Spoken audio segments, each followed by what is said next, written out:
আমাদের দীঘা ট্রিপ আজকে 15ই আগস্ট 2021 আমরা বেরিয়ে পড়েছি। ওখানেতে এই যে চৈতি বসে আছে, ওই দেবাশিস চ্যাটার্জি গাড়ি নিয়ে আসছেন। এই যে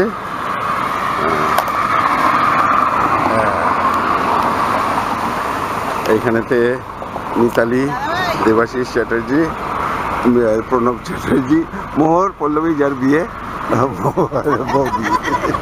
হ্যাঁ এসো, এতে আসবি তো, এসো চলো আমরা বেরিয়ে। এখন বাজে 6:15, একটু লেট, 15 মিনিট দেরি হয়ে গেছে। আমরা যাবো এখন দীঘার দিকে। আমরা অনন্যাতে দাঁড়িয়ে একটুখানি ব্রেকফাস্ট করবো।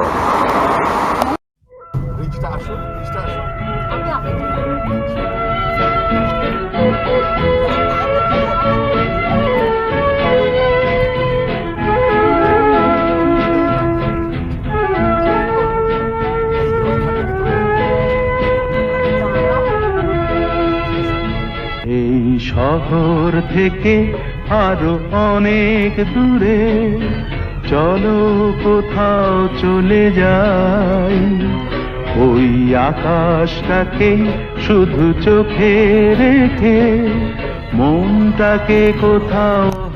এই যে দিদি ভাই অন্য গাড়ি করে এসছে, এখন এতক্ষণে দেখা হলো। ওই সৌমিত্র, এই তুলি, মুনিয়া, বাচ্চাগুলো কই?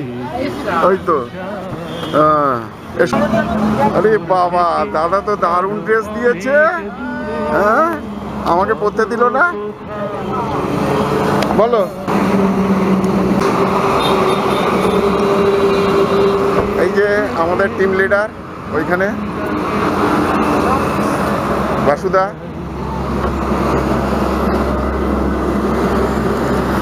চলো চলো চলো, ভেতরে চলো। এই প্লেটগুলো নিয়ে যাবি মিতা?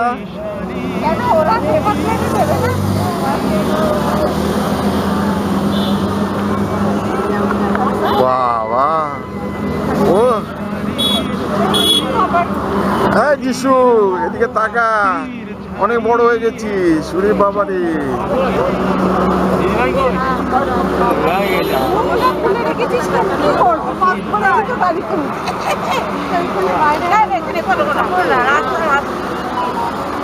সবাইকেই করে রে, আমাকেও করবে বোধ হয়।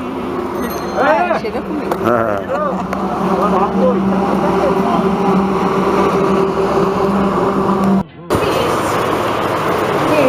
এই আমরা এখন অনন্যাতে এসে বসেছি।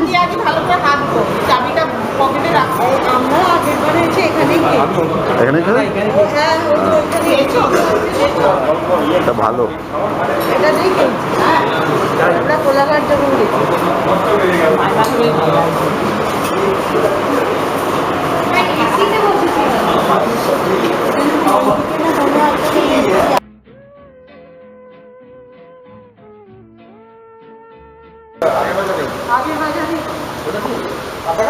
আমরা এখন দীঘালি প্রপার্টি 2-তে পৌঁছেছি।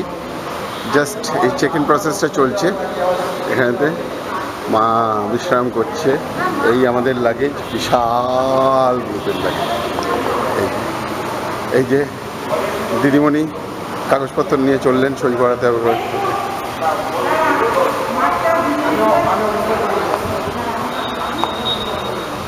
এখন বাজে 12:15। এই আমাদের ঘর থেকে ভিউটা, এটা পুরো মেন রোডের ওপরে। ওইখানে দেবাশিস আর এর গাড়িটা রয়েছে। এই সামনেই ঝাউবাগান, ঝাউবন। এইটার পিছনেতেই সমুদ্র, ওই একটু একটু ফাঁক ফাঁক থেকে দেখা যাচ্ছে। ভালো করেছে। ওই আমার গাড়ি।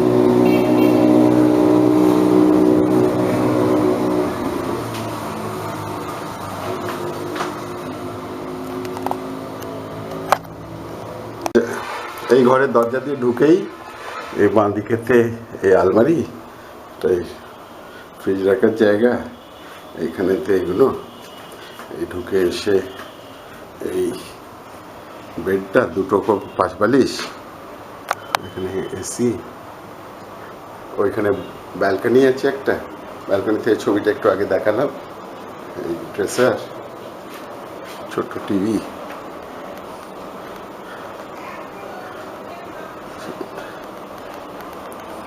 বাথরুমটা দেখাই,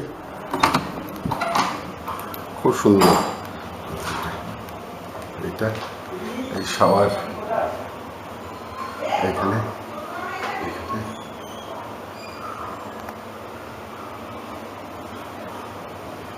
চেনো তো? চেনো না? এটা ওইটা হচ্ছে রিজু। ছোট মামা। ঠিক আছে, ছোট মাইমা। টাকটা হচ্ছে ছোট মামা, টাকটা হচ্ছে ছোট মামা। দূর থেকে দেখতে আর পেটটা হচ্ছে বড় মামা। ছোট মামা পাবি। আর টাক আর পেট দুটো হচ্ছে এটা মেজো মামা। মানে মাইমা, ছোট মাইমা, দাদা। মেজো মামা, ছোট মামা, বড় মামা। না, ওটা মামাই, ইউনিভার্সাল মামাই। সবার মামাই। মামাই, মামাই। হ্যাঁ। সবার মামাই, মানে মাইমা। হ্যাঁ। মাইমা মানে তোদের দিদা হয় অ্যাকচুয়ালি, কিন্তু মাইমা দিদা বলিস না। মাইমা পক্ষে একটাই। আর দীঘা একটা সমুদ্র সৈকত। আমরা সমুদ্রেতে দেখতে যাইনি তা নয়, সন্ধ্যের দিকে দুদিনই যাওয়া হয়েছে, কিন্তু বেশিরভাগ সময় আমাদের আড্ডা মেরে, গল্প করে, গান করে, ইয়ার্কি ঠাট্টা ফাজলামি এইসব করতে করতেই আমাদের সারাদিন কেটে যেত। এই করে করেই আমাদের নাচ গান, কবিতা আবৃত্তি বলে বলে এইসব করে কাটত। এমনকি এই দিদিভাই উৎসাহিত হয়ে দিদিভাইও নাচতে হবে।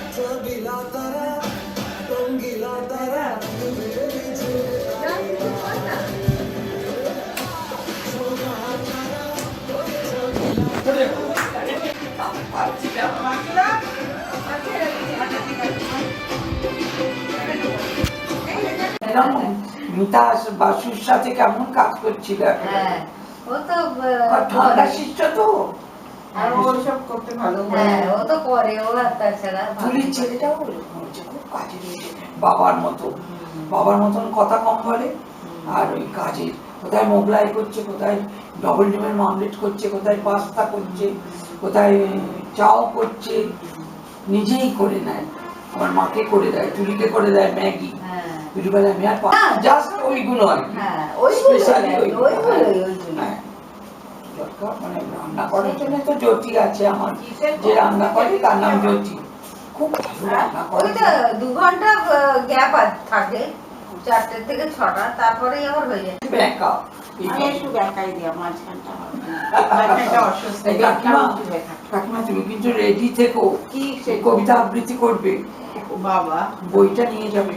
সৌমিত্র তো আজকে সঙ্গেই আছে আমাদের, খাবেও একসাথে, খেয়ে আবার উঠবেও একসাথে।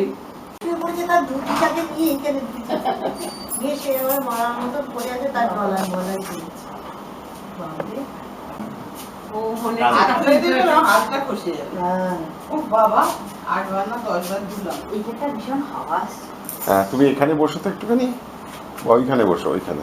প্লাস্টার না, প্লাস্টার এগুলো দিয়েছে আমাকে। ডাইরেক্ট হাওয়াটা হয়ে যাবে। তারিখে বসে কালকে সেই চা হয়ে গেছে, ওদের দাও। আবার দাও না, ওটা আমি ধুয়ে দিই, তুমি বসো। দাও, আমি দুই এখন তুই বলছিস? ই মা, চাউমিন দিল না?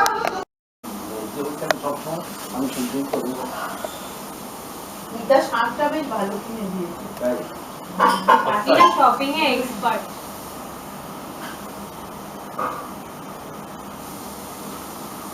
আমার তো ফেভারিট শপিং পার্টনার।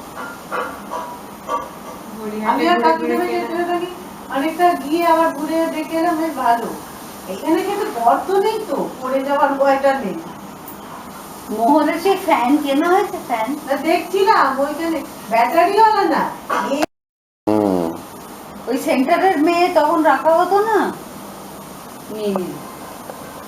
ওরা খুব চোর হয়। ভীষণ বাবা। তুমি যদি এখন ওকে খুলে ওর সামনে রেখে দাও, হ্যাঁ সামনেই ছিল, তো কি করে জানবে মানুষ অথচ। সেই কাকিমার জুতোও তো চুরি করে নিয়ে হ্যাঁ গেছিল না? হ্যাঁ, সেটা আবার এটা অন্য একজন। কাকিমা সেই আরেক জায়গায় কোথা থেকে জুতোটা চুরি করে দিল আপনি ওই মন্দিরে জয়রামবাটি, জয়রামবাটি। জয়রামবাটি এই কি কান্না বাবা। নতুন হ্যাঁ, জুতো নতুন জুতো। সেই পরে আমাদের সামনে থেকে বেরিয়ে গেল কোথায় কি আশ্চর্য সত্যি। তারপর আবার একটা বাজে ছবি। বলার সময় সে আর নেই তো, সে পড়ে চলে গেছে কোথায়। ঠাকুরমা আর ঠিক ওরা বোঝে নতুন চটি। আর আবার সেই আরো কষ্ট, একদম নতুন না যে ঠিক আছে আমার একটা গেলে 10টা গেলে হ্যাঁ। এই হ্যাঁ। আমাদের মেডিকেল আর কলেজে তারপরে আর কিছু থাকে না। মেডিকেল কলেজ মানে হচ্ছে মায়ের কলকাতা বাড়িতেও মেডিকেল কলেজ। চুরি হয়েছে। হ্যাঁ, স্টুডেন্ট হোস্টেলে দিদি ভাইয়ের একটা ডায়লগই ছিল, চল আমি একটু বাইরে নিয়ে যাবো, জুতো লাগাবো বাইরে। হ্যাঁ, সাইজটা চলে। ওরা তো ওই ধরনেরই আর নতুন থাকে তো গিয়ে পুরনো জুতো রেখে নতুনটাও পরে হ্যাঁ। আসে। হ্যাঁ, তাই তো। আমার হয়েছিল সেই বরিশা বোর্ডটা রেখে নতুনটা পড়েছিল। হ্যাঁ। লাগাটা মনে আছে? বলছি তো কলকাতা সেই পয়লা কলেজের বৈশাখে মেডিকেল গিয়ে কলেজের আর ছাত্ররা মহারাজ তারা বলছে, এইরকম চটি ছিল। গেছে তো ও যাবেই। আমার জগদ্দানে নতুন জুতো, নতুন চটি। আমি মানে ভাবলাম জাস্ট রেখে প্রণামটা করে বেরিয়ে আসছি। হ্যাঁ, আসলে সেদিন ওইখানেতে বিবেকানন্দ মঞ্চেতে একটা প্রোগ্রাম ছিল, মহারাজের একটা বক্তৃতা ছিল, সেটা অ্যাটেন্ড করতে গেছি। সেটা হয়ে গেছে, বেরিয়ে আসো, জাস্ট প্রণাম করে বেরিয়ে আসো। একবারে সেই গাছের মধ্যে ঢুকে একটুখানি রেখে বাস, মানে আমার বোধহয় 1 মিনিটও লাগেনি। 1 মিনিট পরে এলাম, চটি। এরা কিন্তু সবাই ওই ভদ্রলোক চোর। এই তো দাদা শোনো, ওই সেই হাসপাপিসের ওই বুট হ্যাঁ, হ্যাঁ। আমরা গেছি আড্ডা পিঠে, হ্যাঁ। এইবার মানে তার মনে হয় ভাইটি কিনে দিয়েছিল হ্যাঁ। সেই কদিন 15 দিন আগে মনে হয়। হুম। আর সেই জুতো পরে আমি তখন বলছি দেখো এই জুতোগুলো, আমার জুতোটাও খুব ভালো জুতো, আমি জুতোটা না আমি খুলে রেখে দিয়ে আমি ওখান থেকে উঁকি মেরে মেরে দেখছি যে জুতো আছে, আর দাদা আবার কোথায় একটা গুপচির মধ্যে রেখে দিয়ে এসছে। ওই গুপচির মধ্যে লক্ষ্য করে ওরা যে যতক্ষণ কিন্তু দেখা যাচ্ছিল, যতক্ষণ আমরা লাইনে দাঁড়িয়েছি মন্দিরটা একটু প্রণাম করবো বলে, লক্ষ্য না, আর সেও মনে হয় লক্ষ্য রাখছে। এইবার জিরে গেছে বাস। হ্যাঁ। এসে মজা করে, তারপরে সেই তারপরে খালি ফেরার পায়ে, সময় আবার বাটা থেকে জুতো কিনে আমিও তো খালি পায়ে বেরিয়ে সবচেয়ে বড় জিনিস কি, জুতো তার করতে পারছি না, এবার গাড়ি নিয়ে গেছি তো খালি পায়ে চালাতে হচ্ছে। হ্যাঁ। তারপরে রাস্তা দিয়ে গিয়ে খালি পায়ে গিয়ে একটা জুতোর দোকানে গিয়ে জুতো কিনে তারপরে তারপরে আমার প্ল্যান ছিল আবার ইয়ে থেকে মাংস কেনা, গোলবাড়ি থেকে। এসে মজা করে নেমে খালি কোথায় খালি পাই। মজা করে না, তুমি গাড়ি চালাচ্ছিলে না, কিন্তু অমিত ছিল সঙ্গে। না না না, না। বলছি, অমিত ছিল। হ্যাঁ, অমিত ছিল। অমিত তখন বলছে আচ্ছা দাদা আপনি যদি যাবেনই তাহলে তো আমাকে বাজারে বলুন। চাকরি করতো। আমি আর মিতা রামকৃষ্ণ মিশনের ঠাকুর মায়ের জন্মতিথি দিনে আমরা গিয়েছি সন্ধ্যেবেলা। তো ভিড়টা চলে গেছে, ওর ওই গুলরাজ এসছে, এসে মিতাকে দেখছি, আমি দেখছি, আমাকে বলছি গুড ইভিনিং, আর আমি দেখছি বাগানটায় ঘুরছে, আমার মিতা যেতে গেছে।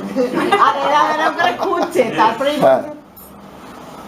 Someone checking my shoes. my shoes yesterday only I bought. এরকম করে খুঁজছো, তখনই বলছো গেছে হ্যাঁ, মাও যখন জয়রামবাটিতে সবাই পায়ের দিকে দেখছে, আর পায়ে বেরোবে চটি। সে কি আর তাকে ওখানে দাঁড়িয়ে থাকে সে গুলরাজকে পড়া দেখলে পার হয়ে আমার গেল। টাকা হতো। নতুন জানো তো, এখন সেই তো- মাত্র। কিন্তু আমাদের সামনে হলো। হ্যাঁ। হ্যাঁ। সেই আমরা গেছিলাম সবাই মিলে। হ্যাঁ। সবাই তো রয়েছে, মাঠটাই যায় মা খুব শোক হয়েছিল এই জুতোটা। হ্যাঁ, হ্যাঁ, কি কান্না। খারাপ। তারপরে বলা হলো কেন এত আমার উচ্চ জন্য থাকতে কিছু বলে না। অবস্থা মিলিয়ে গেল। এত জুতো লাগতো। ওই যে ডাক্তার মামা একবার বনগা থেকে প্র্যাকটিস করে রবিবার বিকেলে ফিরছে, বনগা লোকালে। এই ও বাবা, ওটা সন্ধ্যেবেলা সব থেকে ছেঁড়াছাড়ি বলছে করে দিতে যে হয়। সন্ধ্যাবেলা এসে যখন দমদম এসছে, পাশের তলা জায়গায় জুতো নেই, লজেন্স খাচ্ছিল। জুতো খুলে রেখে খুলে রেখে ডাক্তার মানুষ বসেছে। তারা পরপর বসে, তো 6-7 জন আছে, সব নামতে দমদমের পর কমে গেছে, আর 2-3 জন আছে। দেখো এই দেখি ডক্টর মুখার্জি আপনার তো নেই, দেখো বলছে যা নিয়ে গেছে। এখন দুটো পাইপ দিয়ে প্লাস্টিক বেঁধেছে, বেঁধে আমাদের উপরে শিয়ালদার বাসায় এসছে, এসে মাকে বলছে জানিস আমার জুতো চুলে গেছে। তো মা বলছে কি করছিলে? ওই ট্রেনে পাখি দেখছিলাম লজেন্স দিয়ে পাখি দেখছিলাম, সেই পাখি নিয়ে চলে গেছে। আরে এইটা বাবার হয়েছিল, আমি এখানে আসি তাহলে ভিডিওটা বলে দিই। হ্যাঁ, বাবার গল্পটা বলি। বাবা তখন খুব প্রায় ট্যুরে যেত ওভারনাইট, ওই ভুবনেশ্বর তো রাত্রিবেলা উঠতো, ভোরবেলা কাজ করে আবার ওখান থেকে রাত্রিবেলা উঠতো, এখানে সকালবেলা হাওড়া স্টেশন।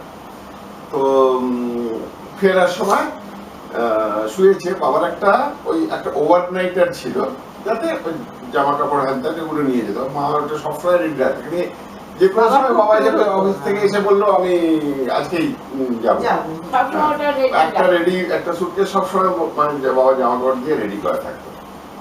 ঠিক আছে, আর বাবা হাওড়া স্টেশনে একটু ওভার স্লিপ করে ঘুমিয়ে পড়েছে। হ্যাঁ, তো ওই ক্লিন, তারপরে তো হাওড়া স্টেশনে দাঁড়িয়ে আছে গাড়িটা, ওই ঝাড়ু মানে এখানে তারা এসে, বাবু স্টেশন এসে গেছে, Howrah last station, last stop. বাবা উঠলো টুটলো, প্রথমেই দেখলো পাশে কোটটা, শীতকাল বোধহয় ছিল, কোটটা নেই। যাকে কোটটা গেছে, তাকিয়ে দেখে জুতো নেই। হ্যাঁ, ওই ওভারনাইটারটা বাবা কি করতো, মাথায় রেখে বালিশের মতন করে শুয়ে পড়তো, সেই জন্য ওটাকে নিতে পারিনি। ছোট মানে একটু উঁচু, ওইটার উপরে মাথা রেখে বাবা শুতো। যে কি করবে, ও বাবার জামা, বাবা গেঞ্জি পরে শুয়ে, জামাটাও ছিল, জামাটাও চলে গেছে, সব নিয়ে চলে। তারপরে ওইটার ভেতর থেকে বার করলো একটা হাওয়াই চটি, মানে উঠলে গিয়ে বাড়িতে পড়া একটা চটি, সেই চটিটাও একটা ছিল, এই চটিটা বার করে চটি গলালো, একটা শার্ট পরলো, তাবলুক করে দেয় বাবা। সেই বিয়ের পরে আমাদের দক্ষিণেশ্বর যাচ্ছি, 234 মারলো আমাদের ওই যে গলফ্রি টু বেলঘরিয়া বাসে, দাদা আমি তুই সবাই গেলাম, দাঁড়িয়েছিলাম। সেটা তো আমাদের বিয়ের পর, আমি যাইনি, গীতা ছিল না আমাদের ওই ধনদেবীর থেকে, তোমার তো দক্ষিণেশ্বর যাওয়ার সময় যেই আমরা ওই ইয়ের থেকে রাজাবাজারটা বেরোলাম, তুমি বললে নেই, একটা পয়সা নেই, আজকে দক্ষিণেশ্বর যাচ্ছি, লুচি খা, দাদা দিল। আমার বিয়ের আগে আমি শুনেছি ঘটনাটা। পাঞ্জাবি পরেছিলাম আমি, তার মধ্যে মেরে দিল, দেখতে পেয়েছে। ওই যে তুই এই বিচে চেঞ্জ করে আর একটা বাসে উঠলি, তার সাথেই একদম। আরে এগুলো তো বাইরে, আমার বাড়ির থেকে কাজের লোকে নিয়ে চলে নতুন চটি আমার মানে। আর সেদিনে আমি, আমাদের তো জুতো র্যাক আছে একটা, এনে জুতোগুলো ভালো চটি ওই মধ্যেই রেখে দিই আর সংসার। সেদিনেই আমার কি মতিভ্রম হয়েছিল, রাখিনি, ওইখানেই পড়েছিল নতুন চটি, ওইটা পরে চলে গেছে, আর আসেনি। তারপর টাকাও নিল না, টাকা নিতে হবে না, যা চটি সাংঘাতিক ধরেও ছিল তো, হ্যাঁ ডেঞ্জারাস, কিন্তু ওর ওয়ালেট, ওরা কিন্তু আঘাত করে। হ্যাঁ, আমি তো আমাকে ফোন করে বলছি মা আমার ওয়ালেট নেই, আর ওয়ালেটের মধ্যে ওর ড্রাইভিং লাইসেন্স, ওর আধার কার্ড, প্যান কার্ড, সব, আর সব থেকে হচ্ছে ব্যাংকের কার্ড গুলো ছিল। কোথায়? বোম্বেতে। এই মানে যাচ্ছে, ব্যান্ডরা যাচ্ছে বন্ধুদের সাথে দেখা করতে, আর ওটা গেছে, বলেছিলাম ট্রেনে যাস না, তুই একটা অটো বা নিয়ে চলে যা, ওস্তাদ তো না ট্রেনে যাব। উঠেছে, বরিবিলিতে উঠেছে, ট্রেন ছেড়েছে, তারপরে আমাকে ফোন করছে মা আমার ওয়ালেট নেই। আমি শিগগিরই বাবাকে ফোন কর, আগে বল কার্ডগুলোকে ব্লক করতে। যাই হোক, তাও তো কার্ডগুলো, তা ও তো বাবাকে ফোন করলো, বাবা বললো আচ্ছা আমি ব্লক করে দিচ্ছি। এবার তুই কি করবি, তোর কাছে তো একটা পয়সা নেই, ব্যান্ডরা স্টেশনে নেবে, বন্ধু অব্দি যাবি কি করে? তারপরে ও কি করেছে, ও না লক্ষ্য করছিল, মানে মারার সাথে সাথেই ও রিয়েলাইজ করেছে, লক্ষ্য করছে। তারপরে দেখে একটা ছেলে পাটা এরাম মানে বের করতে গিয়ে ওর ওয়ালেট থেকে, পিছন থেকে ওয়ালেটটা নিচে পড়ে গেছে, আর ওই ছেলেটা না এরাম অর্ঘ সেটা দেখতে পেয়েছে, যেই করেছে না অর্ঘর পায়ে এক লাথি মেরেছে, দিয়ে পাটা একটু সরে গেছে, তুলে নিয়েছে। তখন ওই ছেলেটা বলছে ক্যা কর রে, ক্যা কর, বলে সমঝ में नहीं आ रहा है मैं क्या कर रही हूँ, क्या कर रहा हूँ, উতার আমি ইধার সে। তখন ওই ছেলেটা তো মানে এ হয়ে গেছে, সবাই ছেঁকে ধরেছে ওই ছেলেটাকে। তখন অর্ঘ সাইডে এসে ওয়ালেটটা দেখে চেক করে পকেটে রেখে আমাকে ফোন করেছে, মা পেয়ে গেছি, মানে ফোন করলো হারিয়ে গেছে, তার 5 মিনিটের মধ্যেই বলছে পেয়ে গেছি। তখন আমি বললাম অর্ঘ খবরদার না, ওদের কিন্তু বিরাট গ্যাং থাকে, তুমি ওই করো, তুমি নেক্সট স্টপেজেই নেমে যাও, নেবে গিয়ে একটা অটো নিয়ে তুই ব্যান্ডরা চলে যাবে। ও নেক্সট স্টপেই নেবে একদম একটা অটো নিয়ে। আমি বললাম আগে অটোতে বসে আমাকে ফোন কর, তো ফোন করেছিল তো পৌঁছে গেছি ঠিকঠাক। কেন ওদের তো বিরাট দল থাকে না, ওইটাই তো সবথেকে ভয় লাগে। বন্ধুর বাড়ি গেছিল। হ্যাঁ তখন একদিন দেখছি মানে আমাদেরই কলেজের একটা সিনিয়র, ও সামনে দাঁড়িয়ে আছে, আমি একটু পিছনে দাঁড়িয়ে আছি, একটা মহিলা সেই শুধু ধাক্কা মারছে, মানে কাজের লোক টাইপের, হাতে একটা না এরকম মানে প্লাস্টিক ব্যাগ এইভাবে নিয়েছে, নিয়ে শুধু ধাক্কা মারছে। ও ঢুকে মানে ধাক্কা মেরে মেরে ঠিক আমাদের মাঝখানে ঢুকে, তারপরে কি করছে আমি দেখছি আস্তে আস্তে এরকম চেনটা না খুলছে না, আগে ওর ব্যাগে, ওর বন্ধুর ব্যাগটা আস্তে আস্তে খুলছে। তারপরে আমি বলছি কি করছো আরে না না কিছু না করে সরে, এতখানি চেন খুলে ফেলেছে। ঢুকিয়েছিলাম দোকানে বাড়ি তখন মুখে গায়ে ইয়ে রোমাল দিয়ে হাতটা কামড়ে যায়। দেখ কিভাবে ধরেছি দেখ। আমি আর এমন ভাবে করবে না মানে ইচ্ছে করে ধাক্কা মারবে, খুব ভিড় তাই জন্য বাজারে বাসে দেবে, আবার তরুদেবী খান্নাতে আসছি, তা তখন তরুদেবী খান্নাতে উঠেছি বড় বাজার থেকে, ওটা বাসে কন্ডাক্টরে উঠেই যে সামনের দিকে একটু ইয়ে হচ্ছে ওখানে দাঁড়ানো, তাও সাথে আমার পকেট থেকে মানি বাস এবার আমার প্যান্টটা তখন চুজ প্যান্ট ছিল, তখনকার দিনে সব চুজ প্যান্ট ছিল না, আর মানি ব্যাগটাও আমার সবসময় একটু বড় থাকে, মানে বার করা যাবে না চট করে। বের করেছে বললে কি হয় বাইরে থেকে বোঝা যায় যে খালি হয়ে গেছে, মানে চাপ ছিল যেটা খালি হয়ে গেছে। আমি সাথে চিত্র হচ্ছে মেরে দিল, মানি ব্যাগ মেরে দিল, কন্ডাক্টরের পাশেই দাঁড়িয়ে আছে, ওগুলো বলতে আমি অত জোরে চেঁচিয়েছি না, ও আর নিয়ে রাখতে পারে ফেলে দিয়েছে। তো হ্যালো আমি যেই একটু খালি হলো তখন নিচে দেখবো, তাও তো না খালি দেখে বেরিয়ে গেছি পুরো একদম ওই সাথে সাথে বুঝতে পারলে মানে অনেক সময় পেয়ে যায়, ওরা ভয় পেয়ে যায়। কিচ্ছু না, হরিদ্বারে দাদার ওই পাঞ্জাবি পরে আর পকেটে মা বলছে যে পাঞ্জাবিতে ভীষণ এবার ঝিমলিকে বলেনি, ঝিমলি তখন ছোট, তোমার পুরীতে হলো নিচে একটুখানি গিয়ে ওইটা নিয়ে এসে দেওয়ার সাথে সাথে বলছে কি আমার পকেট মেরে, মানে ও বুঝতে পারছে যে কিন্তু হাতে মেয়ে রয়েছে, কিছু করতে পারছে না, তো ঠিক ওই দিকের পকেটেই রেখেছে। আমার পুরী মন্দিরে গিয়ে জগন্নাথের ভোগ টোগ খেলাম, তার আগে ভোগ কিনেছি ইয়ে করেছি, আমি হাতটা ধুতে আছি, হাত ধুতে ওখানে কয়েকটা বিক্রি বসে থাকে, আমার সব তখন ওখানে পার্স তো অ্যালাউড না, ওয়ালেট লেদার ওয়ালেট অ্যালাউড নয়, তো এমনি টাকাগুলো বার করে নিয়ে সব এমনি পাঞ্জাবি পকেটে নিয়ে যাচ্ছি, নিয়ে ওই পুরো গোছাটা বার করে আমি ওই 10 টাকা 20 টাকা যা তো খুচরো ছিল তাদেরকে দিলাম, বাকি টাকাটা ঢোকালাম মনে আছে। এসে যখন আবার এদের যেখানে ওখানে খাচ্ছিল, আমি হাত ধুতে গেছিলাম, হাতটা ধুয়ে এসে আবার এখানে জুতোর জায়গায় দেওয়ার জন্য ও তখন জুতোর জায়গায় মনে তখন খেয়াল হলো, জুতোর জায়গায় জুতো নিতে যাচ্ছি, পয়সা দেবো নেই, একটা পয়সা নেই, সব ফ্রেশ পুরো ফাঁকা।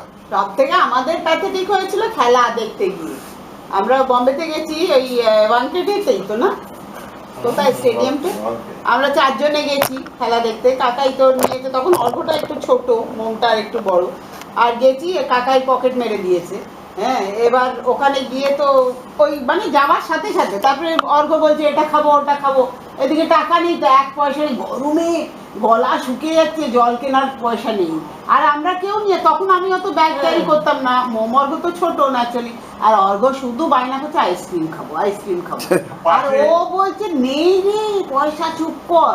পাশে একজন ভদ্রলোক ছিল, বলছে শুনতে পেয়েছে, বলছে আপনার পকেট মার হয়ে গেছে, ও বলছে হ্যাঁ, বলছে বাচ্চাটাকে আমি একটা আইসক্রিম কিনে আমাদেরও খাওয়ালো, আবার ওর পাশে আমারও মেরেছে, ও বলছে ও কখন থেকে চাইছে, আমার খুব খারাপ লাগছে, আমি বুঝতেই পারছি আপনার মেরে দিয়েছে, তো আমি একটা ওকে আইসক্রিম আমাদের সবাই জন্যই আবার কিনে দিল, আর তারপরে জল কিনে দিল হোটেল লোক, তাই বললাম আপনার অ্যাকাউন্টে তাই কালকে দিয়ে আসবো, তখন আমি কর্পোরেশন নাই, ও বললো না না, ওখান থেকে বেরিয়ে কোথায় গাড়ি, অজয় ছিল তখন, অজয় গাড়িতে, অজয় থেকে টাকা নিয়ে পার্কিং এ চার্জ দিলাম, অজয়কে বললাম ট্রেন খাইয়ে দেয় নিয়ে চল, তারপরে আমাদের হোটেলে আবার আরেকদিন মেরেছে, সেকেন্ড বারও গেছি যখন ওই একই জায়গায় আবার মেরেছে, বোম্বেও খুব না খেলার মাঠে মেরেছে, অজিত আগারকার একদিকে বল আছে একদিকে তারপরে দৌড় হচ্ছে। ও মোজার মধ্যে নিয়ে গেছে মোজার মধ্যে ওখান যখন থেকে ক্রিকেট খেলবো খেলা দেখবো কি শোকেই মরে যাচ্ছি কি ছবিকে খাওয়াবো কি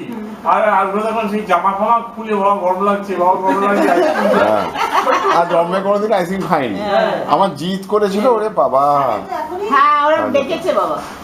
সব চলে গেছে। চলো চলো, মা খালি আস্তে আস্তে নামো। হ্যাঁ হ্যাঁ চল চলো আমরাও আমরা যাচ্ছি। মাছ নিয়ে সেই মনে আছে ইলিয়াট- আমরা একবার গোবরডাঙ্গা যাচ্ছিলাম তোমার চেন ওরে বাবা কিরাম আবার নিচে থেকে দলিয়ে কিরাম দেখাচ্ছিল। ইলিয়ট পার্কেতে প্রথম নতুন ইলিয়ট পার্ক খুলেছে টাটা সেন্টারের উল্টো দিকটাতে। শোন গল্প শোন, এখন দাঁড়া, মাঝে মাঝে গল্প বলছি তো। তো ইলিয়ট পার্কে বেড়াতে গেছি প্রথম, তখন নতুন নতুন খুলেছে, জিতকেছে, জিতন ছোট তখন, কত 5-6 বছর হবে এরকম, ওরা বছর ছাড়ে। হ্যাঁ ঠিক বেরিয়ে আসছো, এখানে আইসক্রিমওয়ালা ভেন্ডার, বাবা আমি জীবনে কোনোদিন আইসক্রিম খাইনি, আমাকে একটা আইসক্রিম কিনে দেবে, হা করে সব লোকগুলো তাকে, এত বড় ছেলেটাকে এখনো কত জীবনে আইসক্রিম খাইনি। বাবা তাহলে ওই চুপ করবে, এত জোরে সামনেতে সবাই বসে, ও বসে, দাদা বসে, মা, তুমি, আমি, কেউ ছিলাম না। মা বাবা ছিল না, ও দাদাও ছিল না, ও মা ছিল আমাদের। হ্যাঁ দাদা ছিল আর তুমি ভাইটি সব বাচ্চাগুলোকে নিয়ে আমরা চারজন হ্যাঁ ছিলাম। হ্যাঁ না ওর কারণ হচ্ছে কি এটা আমি কারণ একদিন ছিল বম্বে হচ্ছে- থেকে এসেছি, হ্যাঁ এসে গাড়ি এই সমস্ত অ্যাটাচিং গাড়ি সব ফ্লাইটের ট্যাগ গুলো ছিল। আর মা তো না ওগুলো খুলতে দিতে আর আমাকে না ওই ওয়ালিয়ারা ওইটা প্রেজেন্ট করেছিল, বুঝেছি, আর একদম মনে হচ্ছে হিরে, সত্যি হিরের মতন দেখতে ছিল কানের, আর ওটা, আর ওইটা পরেছি, আর ছক করছে তো একদম, মানে ও পেপার পড়ছে, আমি ওই যেই জায়গাটায় পিছনে লোকে দাঁড়িয়ে থাকে না দরজার পাশটায়, ও ঠিক ওর সামনেটায় বসে, মানে ও উল্টো দিকে বসেও পেপার পড়ছে, মানে সেকেন্ডের মধ্যে বাবা, লকেটটা আমি এরকম ছুটে করে গেলাম। ট্রেনটা ছাক করে ছিঁড়ে দিল, আমার চেন শুদ্ধ, আর আবার লাফিয়ে নিচে, তখন আর তখন ট্রেনটা ওই স্লো, লোকগুলো বলছে সব ডাক্তার যাচ্ছে সব প্র্যাকটিসে খবর যে খবরদার নামবেন না নামবেন না নামবেন না মেরে ফেলে দেবে। আপনাকে মেরে আর ফেলে দেবে। ওই ছেলেটা ওই আস্তে স্লো ঝাঁপ দিল, আবার নিচে নেবে গিয়ে আমরা জানলা দিয়ে দেখছি বলে আমাদের এরকম করে দুলিয়ে দেখাচ্ছে, চেনটা ও দেখাচ্ছে, ভেবেছে হলো আরে এই ও ভাবলো ও হিরে পেয়েছে, আমি ওরে। তখন ভেতরতে বলছি "এ, নিয়ে যা কাঁচ কাঁচ। তুমি তো এবার গেছে, আর আমাদের ওখানে একজন মর্নিং ওয়াক করতে গেছে বয়স্ক মানুষের এতে। সে কি করেছে, এবার ফলস পরেই যায়, ফলস আর এটা এখন বোঝা যায় না, বোঝা যায় না। সে পড়েছে, এবার ওই রকম দুটো ছেলে এরকম ছিচকে চলের মতন তাকাশ করে গলার থেকে হাতটাই করেছে গায়ে, এবার সে ভদ্রমহিলার কোনো রিপার্কেশন হয়নি, সে নেমে চলে যাচ্ছে, কিছু তো যার পরে ওদের মনের খটকা লাগলো, কেউ চিৎকার করলো না তো, এসে এমন মার মেরেছে, ওরে হ্যাঁ, তুই মা মেরে রাখতে- এইবার হচ্ছে কি মার মেরেছে তুই বলছিস? মানে সেটা তো তোমার সত্যিকারে চলে গেলে যেটা ভেতর থেকে আসবে, সেটা আসবে না, কিন্তু বাধ্য হয়ে কাটতে হবে, ও পড়া মার খাওয়ার থেকে তো বাধ্য। আচ্ছা তুই এই মারের কথা বলছিস? আমার ছোট মাসির গল্প বলছি।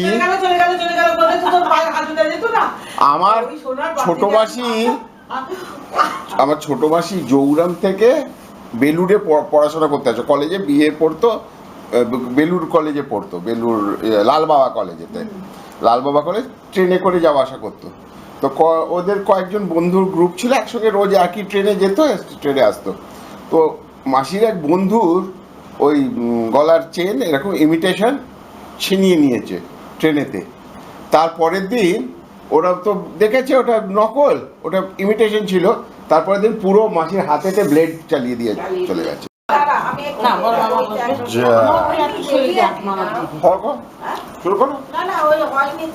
হ্যাঁ হয়ে গেছে। কাকিমার ছবি কিন্তু জানো সৌমিত্র, মার লেখা, দিদার লেখা, দিদার ছবি, দিদার বই। দিদাই বলছে আমি প্রথমেই দীক্ষা নেওয়ার পরে একটা লিখেছিলাম ঠাকুরের সঙ্গে, দিশারি, মিছেই ঘুরেছি অনেকটা পথ, ঠিকানা পাইনি তবু, সঠিক পথের সন্ধান দিয়ে শান্তি দিলে গো প্রভু। হে সুন্দর মম অন্তর, ভরিলে অমৃত দানে, বন্ধ দু চোখ খুলে দিলে প্রভু তব রূপ দর্শনে। শ্রীরামকৃষ্ণ যুগ অবতার, তুমি যে প্রভু তুলনা তোমার, হে ঠাকুর তব চরণ পদ্মে লহ প্রণাম লহ প্রণাম। বাহ, খুব সুন্দর। দীক্ষা নেওয়ার পরে আচ্ছা এবারে আরেকটা বলো। আর একটা মায়ের এতে লিখেছি আমি। এগুলো আমার মাকে দিতে হবে, মা ওই সবার বাড়ি গিয়ে গান করে, সেটা গিয়ে ওখানে শোনাবে।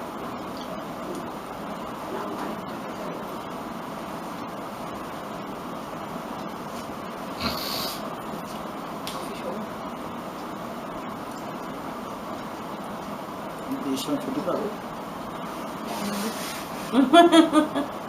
কিন্তু এখন মিস করলি নিচে কি খাতা খাবার আমার নমস্কার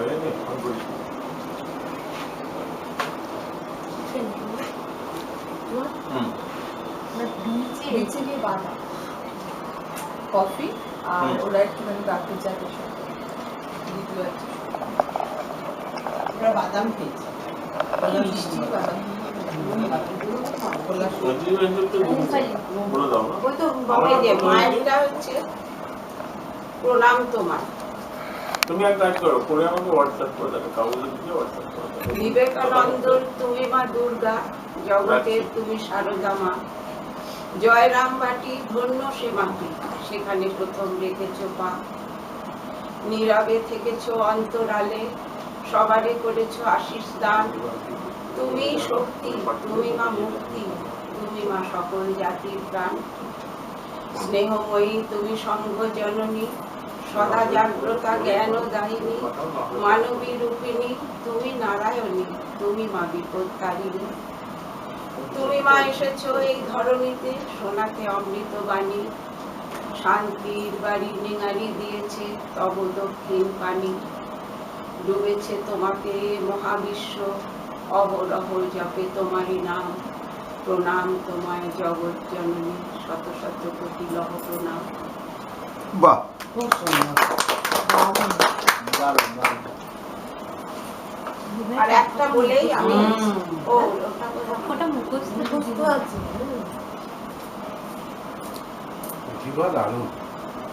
সত্যি তাই আছে, সুন্দর করতে ভালো, আওয়াজও খুব ভালো। আপনার কেউ করতে পারে না। না, আমি এটা ভালো করি না। ওটা আপনার বোতল দিক থেকে একটু মাঝে মাঝে ঠিক আছে, বয়স অনুযায়ী একদম ঠিক আছে।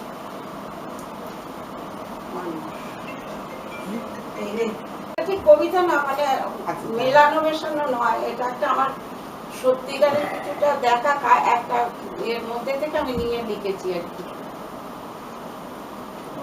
বড় মানুষ কবিতাটা না। দ্রুত পায়ে এগিয়ে এসে অপেক্ষামান একটি রিকশার গদির উপর উঠে বসে বলিষ্ঠ এক যুবক। অনেক তাকায় আকাশ পানে, কুঞ্চিত হয় ভূ যুগল। তারা দেয় বৃদ্ধ রিকশাওয়ালা, এই তাড়াতাড়ি চল, এখনই হয়তো শুরু হবে প্রচন্ড ঝড় জল। শীর্ণ দুটি হাতে রিকশার হাতল দুটি চেপে দুর্বল পায়ে রিকশাওয়ালা চলে টুকটুক করে। ধমকে ওঠে যুবক, এই তাড়াতাড়ি চল, এখনই হয়তো শুরু হবে প্রচন্ড ঝড় জল। বৃদ্ধ তার দুর্বল দুটি পায়ে শরীরের সর্বশক্তি নামিয়ে এনে দুর্বার বেগে ছুটে চলে বুকের ভগ্ন হাঁপুর টেনে টেনে। তবুও হলো না শেষ রক্ষা, উদ্দাম বেগে ছুটে এলো কাল বৈশাখীর প্রচন্ড ঝড় জল। প্রকৃতি হয়েছে বুঝি উন্মাদিনী, তছনছ করে দিতে বিশ্বভুবন। গর্জে ওঠে আতঙ্কিত যুবক, ওরে ওই হতচ্ছাড়া, ওই বাড়িটার দেয়াল ঘেঁষে এখন একটু দাঁড়া। আমার কাছে আছে একটা ছাতা, সেইটা খুলে এখন আমি বাঁচাবো নিজের মাথা। রিকশাওয়ালা বলে, বাবু আমার বেদম জ্বর, জলে ভিজে শরীর আমার কাঁপছে থরথর। বুকের কাছে দুহাত জড়ো করে রিকশাওয়ালা বলে, বাবু যদি দয়া করে তোমার ছাতার তলায় খানিক স্থান করে দাও মনে।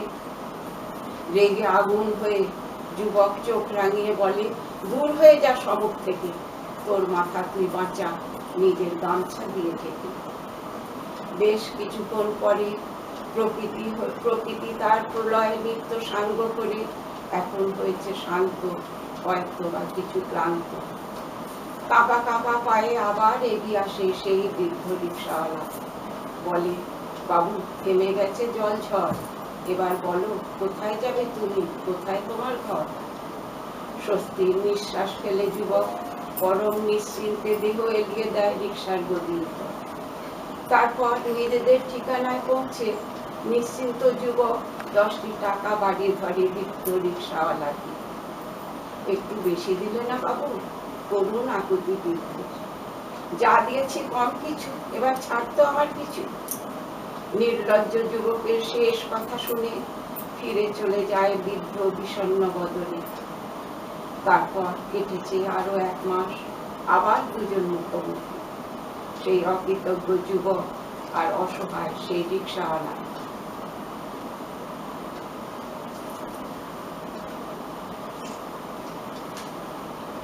এই বুঝি নিয়তির পরিহাস। দ্রুত পায়ে হেঁটে চলেছে যুবক, যাচ্ছে বুঝি বিশেষ কোনো কাজে। হঠাৎ চোখে দেখলো অন্ধকার, মাথা ঘুরে পড়লো পথের মাঝে।